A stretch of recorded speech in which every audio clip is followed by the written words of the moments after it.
Hi students, मैं संतोष कुमार प्रयागराज से। स्वागत है आप सभी का ऑक्सी कोचिंग की एक और वीडियो में। इस वीडियो में हम आपको हाई स्कूल पर बेस एक टॉपिक के बारे में बात करेंगे। टॉपिक है कि एक ही आधार पर और एक ही समांतर रेखाओं के बीच आकृतियाँ। ये आपको 9 क्लास की और 9 चैप्टर में शायद ये मिल जाएगी आपको, तो आप वहाँ से भी देख सकते हो।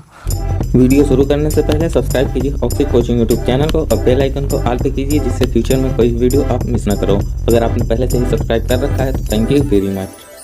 तो सबसे पहले हम इसके बारे में जो होता है, इसकी परिभाषा या फिर इसकी जानकारी सबसे पहले हम लिख लेते हैं, फिर आपसे इसके बारे में बात करेंगे। तो यहाँ पर हमने इस चीज़ से संबंधित जानकारी लिख ली है, पढ़ सकते हैं। सबसे पहले दो आकृतियाँ एक ही आधार और एक ही समांतर रेखाओं के बीच स्थित कही जाती हैं यदि उनका एक उभयनिष्ठ आधार से सम्मुख प्रत्येक आकृति के शीर्ष उस आधार के समांतर किसी रेखा पर हों। तो अगर आपको समझ में आ गया तो बहुत सही बात है। सबसे पहले हम कुछ बात कर लेते हैं, फिर कुछ उदाहरण भी देखेंगे। तो देखो, इसके कहने का मतलब क्या है कि दो आकृति जो हैं, सबसे पहले आप ये देख लो कि उभयनिष्ठ आधार, यहाँ पे एक शब्द आपको मिल रहा है उभयनिष्ठ आधार। तो हम ये समझते हैं कि उभयनिष्ठ आधार क्या होता है। तो अगर कोई दो आकृतियाँ हैं, जैसे आपको उभयनिष्ठ भुजा के बारे में पता होगी, तो उसी तरीके से उभयनिष्ठ आधार होता है। मान लो कि जैसे दो त्रिभुज हैं, ठीक है, एक त्रिभुज हमने ए बी सी ले लिया और एक त्रिभुज हमने एक और बना लिया, लेकिन उस त्रिभुज का जो आधार होगा ना, उस त्रिभुज का जो आधार होगा ना, वो बी सी पर ही होना चाहिए। तो देखो, अगर हम एक त्रिभुज और बना लें, ये देखो, तो इसे हम के मान लेते हैं। तो ए के सी, यहाँ पे आपको दो आकृति दिख रही है। ये दोनों आकृति देखो, आधार त्रिभुज ए बी सी का भी आधार बी सी है और त्रिभुज ए के सी का भी आधार बी सी है। तो ये तो हो गए उभयनिष्ठ आधार, यानी कि दो आकृतियों में एक ही आधार हो, ठीक है। अब एक और उदाहरण देख लेते हैं, जैसे कि एक समांतर चतुर्भुज है, ठीक है। यहाँ पे मेरी पेन ठीक से नहीं चल रही। समांतर चतुर्भुज है, ठीक। इसका आधार की बात करें तो चलो हम इसके आधार का नाम ए बी रख देते हैं, बाकी इधर सी डी। तो अगर हम इस पर कोई और चतुर्भुज या फिर कोई और आकृति बनाएं जिसका आधार ए बी ही हो, तो हम ए बी पर से ही एक आकृति और बना सकते हैं। लो, एक समांतर चतुर्भुज और हमने बना लिया, तो इसे हम नाम ई और एफ दे देते हैं, ओके। तो इस तरीके से देखो, यहाँ पे भी आपको दो आकृति बनी है, दो समांतर चतुर्भुज दिखाई दे रहे हैं। एक तो है ए बी सी डी और दूसरा ए बी एफ ई। तो इसमें क्या है कि इन दोनों चतुर्भुजों में जो दोनों का आधार है वो एक ही भुजा है, क्या है, ए बी है, ठीक है। अब आधार जरूरी नहीं कि नीचे ही हो तभी आधार माना जाता है, आधार ऊपर भी हो सकता है। ये आकृति को अगर जैसे घुमा के बना दिया तो ऊपर भी हो सकती है, साइड में भी आधार हो सकते हैं। अब साइड के आधार के लिए अगर हम कुछ उदाहरण देखें तो देखो, एक त्रिभुज हमने इधर बना दिया है और इसी पर हमने एक चतुर्भुज बना दिया है। तो देखो, ए बी सी डी ई, ठीक है। तो यहाँ पे देखो, एक ही आधार पे देखो, इस बार आधार किधर है, इस साइड में है, ए बी आधार है। अब इस आधार पे देखो, ए बी सी एक त्रिभुज भी है और ए बी ई डी एक चतुर्भुज भी है। तो अब आपको तो उभयनिष्ठ आधार के बारे में पता चल गया, लेकिन एक प्रकार का और आधार होता है, लेकिन वो उभयनिष्ठ की कैटेगरी में नहीं आता। जैसे कि त्रिभुज और चतुर्भुज की ही बात कर लें, देखो ये तो हमारा हो गया चतुर्भुज, ओके। अब इसमें अगर हम त्रिभुज बनाएं, लो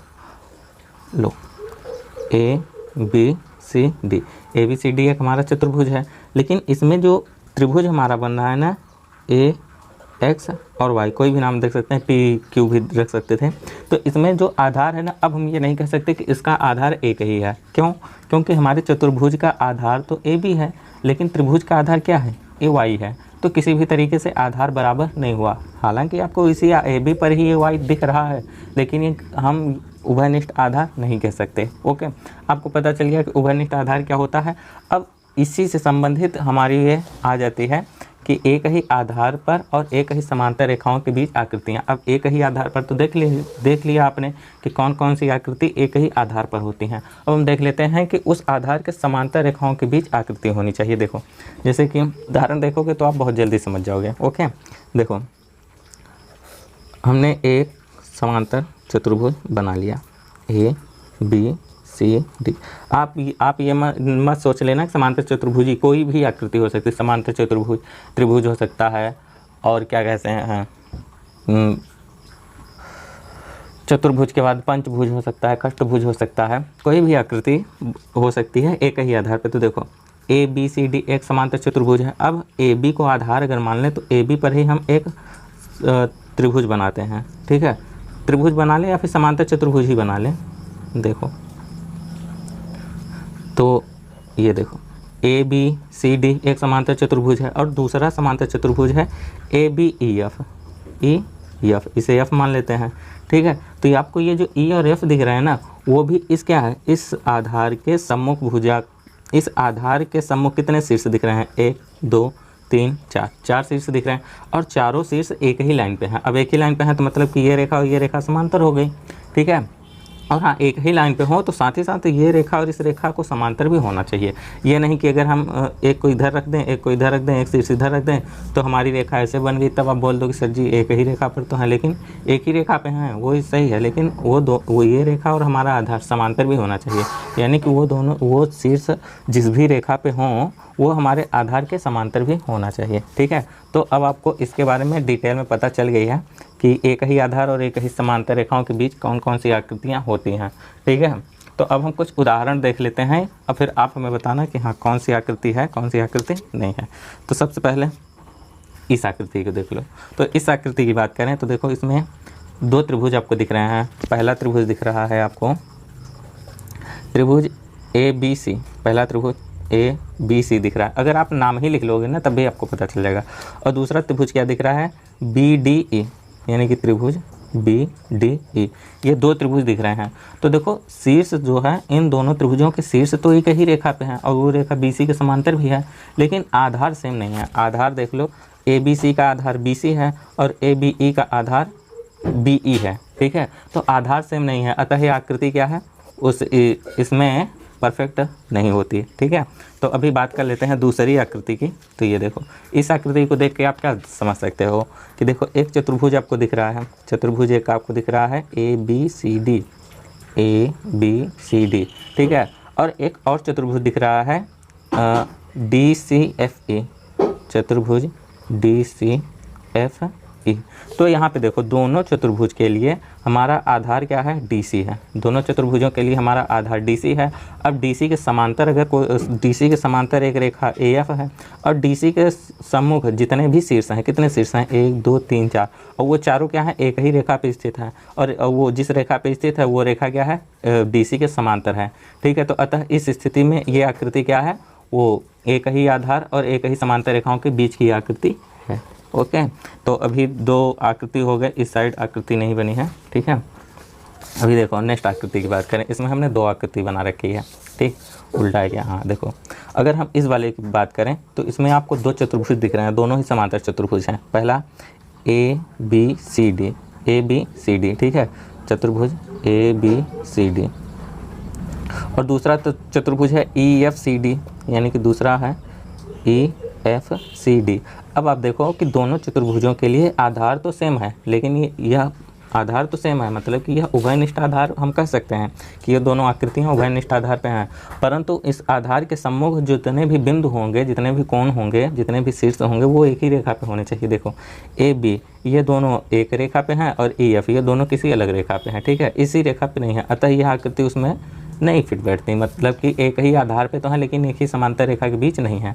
अभी बात कर लें इस त्रिभुज, इस आकृति की, तो इस आकृति में भी सेम है, यानी कि एक आयत आपको दिख रहा है ए बी सी डी, ठीक है, ये डी है, ये वाला point A B C D आपको आयत दिख रहा है। अब इस आयत में एक त्रिभुज भी दिख रहा है, तो त्रिभुज क्या है कि बी ई सी। अब त्रिभुज की आधार और आयत का आधार तो सेम है बी सी, लेकिन कि अब इस आधार के सम्मुख जितने भी शीर्ष हैं, कितने शीर्ष हैं, 1 2 3 बिंदु हैं और तीनों बिंदु एक ही रेखा पे अलाइन नहीं है। अगर ऐसा होता तो वो भी समांतर रेखाओं के बीच की आकृति कही जा सकती। तो यह आकृति क्या है, उभयनिष्ठ पर तो है, उभयनिष्ठ आधार पे है, लेकिन समांतर रेखाओं के बीच की आकृति नहीं है, ठीक है। तो यहाँ पे भी यह भी आकृति नहीं है, ठीक। अभी लास्ट आपको 3 आकृति और बची हैं, जल्दी से हम उसको भी दिखा दें आपको।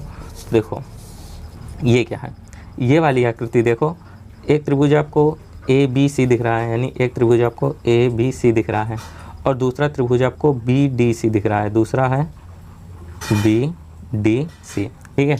अब दोनों त्रिभुज में आप गौर से करो तो दोनों त्रिभुज का आधार क्या है, बी सी है आधार दोनों त्रिभुज के लिए BC है। अब BC के सम्मुख कितने शीर्ष हैं, एक शीर्ष दो शीर्ष, ठीक है। अब दोनों ही शीर्ष एक ही रेखा पे स्थित हैं, ठीक है, एक ही रेखा पे स्थित हैं। अब जिस रेखा पे स्थित हैं वो क्या है, BC के समांतर भी है। तो अतः हम ये कह सकते हैं कि यह आकृति जो है एक ही आधार पर है, यानी कि उभयनिष्ठ आधार पे हैं ये दोनों त्रिभुज, और समांतर रेखाओं के बीच भी ये दोनों आकृतियाँ हैं। ओके, अब इसकी बात करें तो इसमें भी दोनों ही आकृतियाँ हैं। देखो, एक चतुर्भुज आपको दिख रहा है ABCD, ठीक है, और दूसरा चतुर्भुज आपको दिख रहा है EBCD। तो देखो, EBCD और ABCD दोनों के लिए आधार क्या है, BC, आधार बराबर है।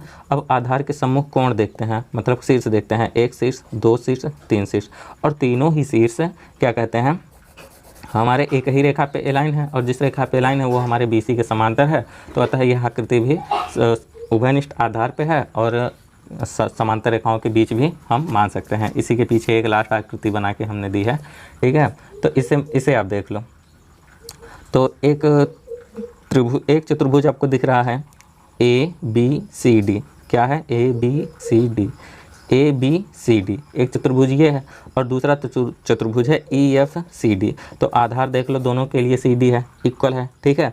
और इस आधार के सम्मुख कितने शीर्ष बच रहे हैं, एक दो तीन चार शीर्ष बच रहे हैं, और चारों ही शीर्ष हमारे एक ही रेखा पे हैं, और वो रेखा क्या है, इसके समांतर है। तो हम इस आकृति को भी क्या कहेंगे कि उभयनिष्ठ आधार पे भी है और समांतर रेखाओं के बीच भी की आकृति है, ठीक है। तो आई होप कि आपको ये टॉपिक अच्छे से डिटेल में पता चला होगा, अगर आपने ध्यान से बिना स्किप किए वीडियो देखी होगी तो, ठीक है। तो अगर आपको पता चला है तो या कमेंट में ज़रूर बता देना, और अगर आपको कहीं पर डाउट हुआ है या फिर कहीं पर समझने में प्रॉब्लम हुई है तो कमेंट में टाइम फ्रेम के साथ हमें ज़रूर बता देना। और यहाँ पर अगर पहले बात तो आपको यहीं पे मिलेगा, अगर यहाँ पे नहीं हो रहा है तो हमें इंस्टाग्राम बोल रहा हूँ, चाहो तो इंस्टाग्राम पे भी फॉलो कर सकते हो। हाँ, टेलीग्राम पे जाके वहाँ पे भी आप अपनी प्रॉब्लम हमसे शेयर कर सकते हो, ठीक है। तो इसी के साथ ही वीडियो को यहीं पे समाप्त करते हैं। आई होप कि आपको पसंद आया होगा। तो फिलहाल हम और आप मिलेंगे नेक्स्ट वीडियो में, तब तक के लिए बाय बाय, टेक केयर, ख्याल रखना अपना, बाय बाय।